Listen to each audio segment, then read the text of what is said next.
Good morning, alternate myself Yashwant Kumar from Chanakya College of Education, Bettiah, west Champaran, Bihar. आज का यह video B.Ed second year के प्रशिक्षुओं के लिए है। सेशन 2019-21। सब्जेक्ट एंड कोड होगा असेसमेंट फॉर लर्निंग। अब जो आकलन, अधिगम के लिए आकलन, जिसका कोड है C9। यूनिट फर्स्ट से यह पुनः वीडियो रिवीजन के लिए है, पुनरावृत्ति या दोहरान के लिए है, जिसका टॉपिक है introduction to assessment and evaluation, परिचय, आकलन और मूल्यांकन। यह महत्वपूर्ण टॉपिक होगा और विशेषतः प्रत्येक वर्ष हर साल इस टॉपिक पर प्रश्न पूछे जाते हैं, अर्थात परीक्षा की दृष्टि से यह टॉपिक बहुत ही महत्वपूर्ण है। और इस महत्वपूर्ण टॉपिक को इस वीडियो के माध्यम से आज हम सब विस्तार से अवगत होंगे। तो आकलन और मूल्यांकन, जहाँ तक इन दो शब्दों का जो प्रश्न है या अर्थ है, तो मोटे तौर पर सामान्यतः इन दोनों को एक ही रूप में, एक ही श्रेणी में स्वीकार किया जाता है।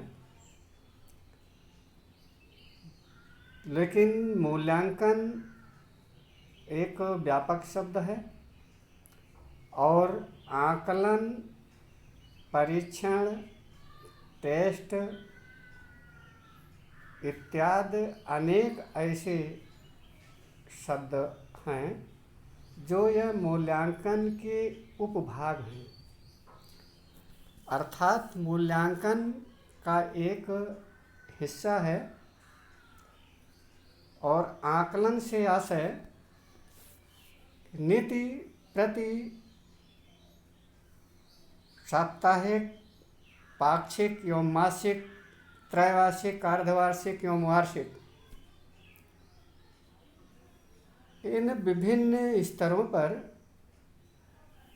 शिक्षक स्वयं का तथा छात्र का, तथा छात्र स्वयं तथा शिक्षक का, ये शिक्षक और छात्र दोनों ही इस संदर्भ पर अपने दृष्टि को, अपने विचार को, अपने किए गए कार्य को वो आंकते हैं, उसको जांचते हैं, परखते हैं और निष्कर्षतः यह पाते हैं कि हमारा जो यह कार्य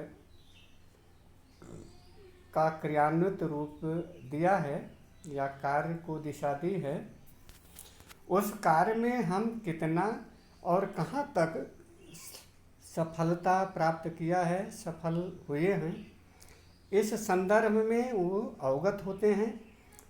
तदंतर पुनः फिर और अथक प्रयास के द्वारा वो उस कार्य में हुई त्रुटि, कमियों को पुनः फिर नई दिशा में ध्यान देते हुए उन कमियों को पूर्ति करते हैं और त्रुटि रहित फिर अपने कार्य को करते हैं। तो इस प्रकार से आकलन जो होता है, आंकना, अनुमान लगाना, चाहे वह स्वयं का हो या बाह्य आंतरिक हो, दोनों रूपों में है, आंकते हैं, अनुमान लगाते हैं, चाहे शिक्षक हो या छात्र हो। तो आकलन और मूल्यांकन दोनों ही ये व्यक्ति के किए गए कार्यों का परीक्षण का एक माध्यम है। उनका ये मूल्यांकन करते हैं, उनका ये मापन करते हैं, और जिसके आधार पर जो शेष और उन्हें अधिक अर्जन करना होता है या सुधार करना होता है, उसमें परिमार्जन या संशोधन करना होता है, वो अपने उसमें संशोधन करेक्शन करते हैं। परिणामतः आकलन और मूल्यांकन के संबंध में यदि हम विचार करते हैं तो इसमें काफ़ी भ्रम प्रतीत होता है। तो इस प्रकार से इसमें जो संदेह या भ्रम या भ्रांतियाँ हमें दिखाई देती हैं, फिर भी इन भ्रांतियों को दूर करने के लिए, अपने संदेह को दूर करने के लिए हम कह सकते हैं कि आकलन वह सूचना है जो शिक्षा देने के लिए अध्यापक और छात्र अथवा विद्यार्थी या प्रशिक्षु द्वारा संकलित की जाती है, इकट्ठा की जाती है, ग्रहण की जाती है, संग्रह की जाती है। जबकि मूल्यांकन के अंतर्गत इकाई के अंत में अध्यापक द्वारा किसी उपकरण का प्रयोग करके छात्र का स्थान निर्धारित किया जाता है या निर्धारण करना होता है, जिससे इस सूचना का प्रयोग तुलना या छात्रों या विद्यार्थियों अथवा प्रशिक्षुओं की छँटनी हो सके, उनके लिए ये किया जाता है। आकलन अधिगम की क्रिया में छात्र और अध्यापक यह दोनों सन्निहित होते हैं, अर्थात यह दोनों के लिए होता है। जबकि मूल्यांकन प्रायः अन्य लोगों के लिए होता है, दूसरों के लिए होता है। मूल्यांकन स्वयं के लिए ऐसा अपेक्षित नहीं है। उदाहरणार्थ के लिए यदि हम एग्जाम्पल के तौर पर लेते हैं, उदाहरण लेते हैं, तो उदाहरणार्थ कहा जा सकता है दैट एग्जाम्पल के रूप में, यदि गणित के अध्यापकों को अपने प्रयास कक्षा कक्ष के आकलन पर केंद्रित करना है, अब कक्षा कक्ष पर उन्हें स्थायित्व प्रदान करना है, तो वह मुख्यतः अपने संरचनात्मक प्रकृति के परिप्रेक्षित होंगे, प्रतिबद्धित होते संरचनात्मक प्रकृति के वो स्वरोचित होंगे और उसको वो स्वीकार करेंगे। इनमें विद्यार्थियों का शैक्षिक लाभ भी निहित होता है, शैक्षिक लाभ भी होता है।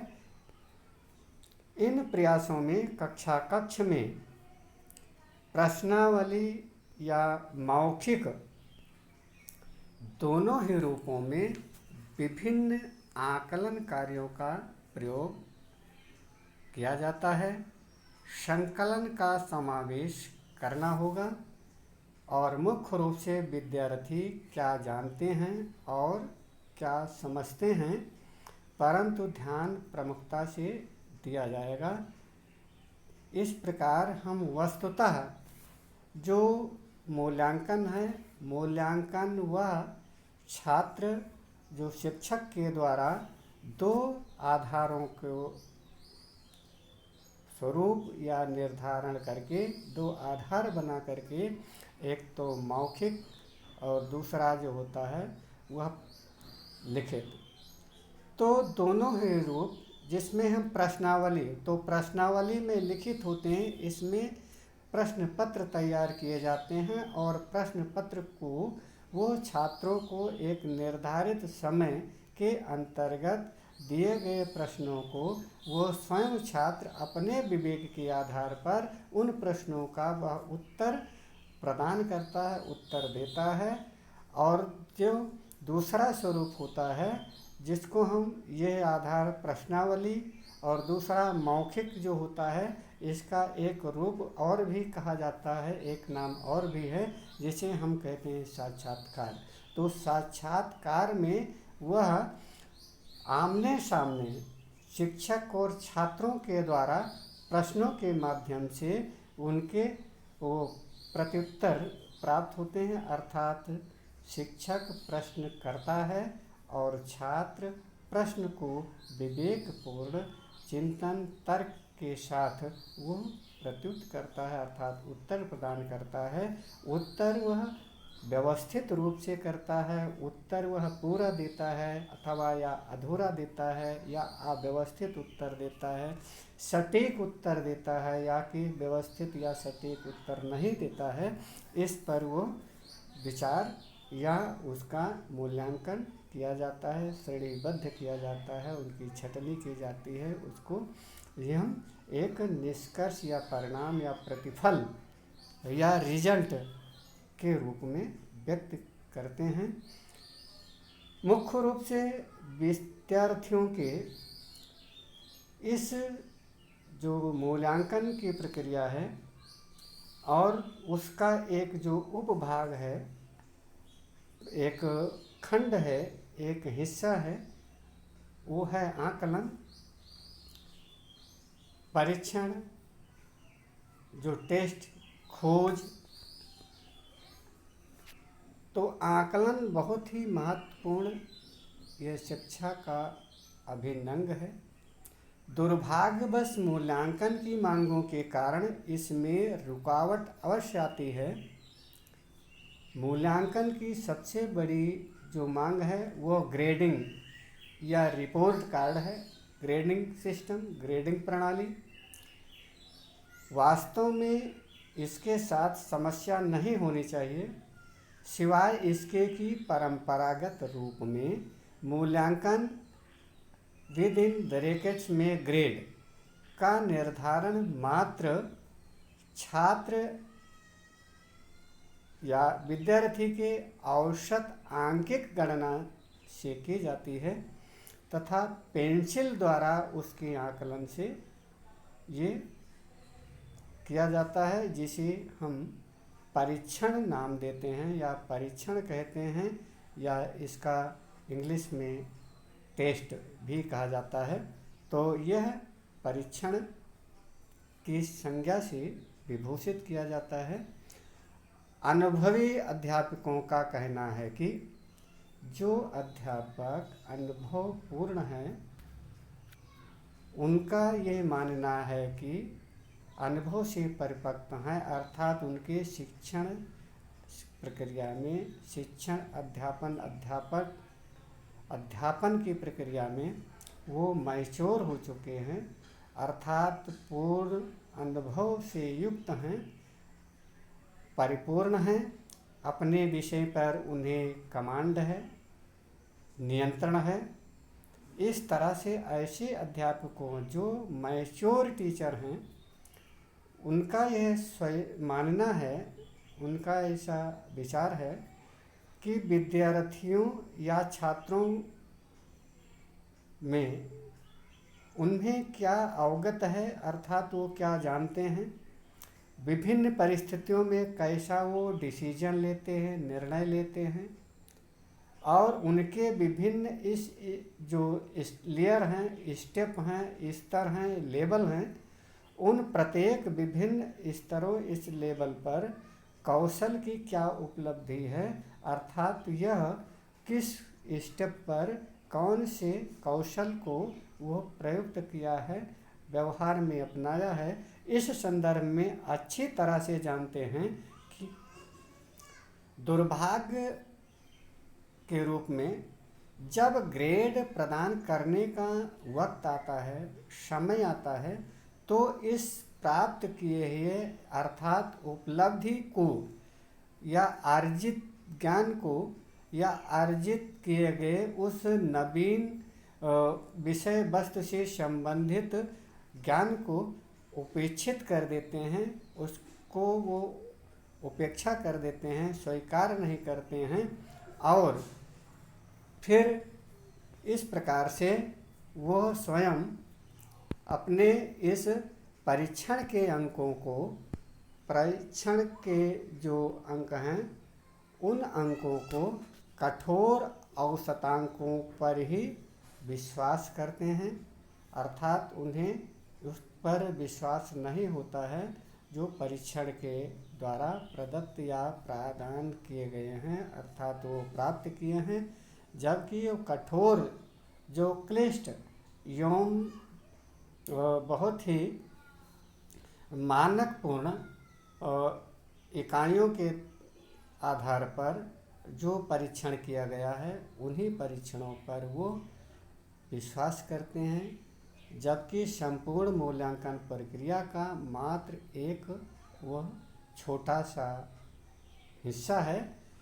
अतः इस जो समस्या का कारण है कि विद्यार्थी यह जानते हैं कि क्या मूल्यवान है, अर्थात जिसका महत्व अधिक है, किसका वैल्यू ज़्यादा है।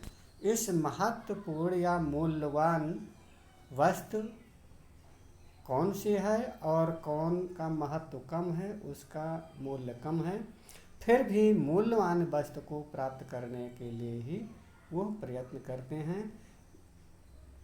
आशय यह है कि छात्रों की दृष्टि में जो परीक्षण के अंक हैं उतने महत्वपूर्ण नहीं हैं जितने कि वह एक मानक स्टैंडर्ड के तहत जो औसतांक प्राप्त होता है या प्राप्त करते हैं।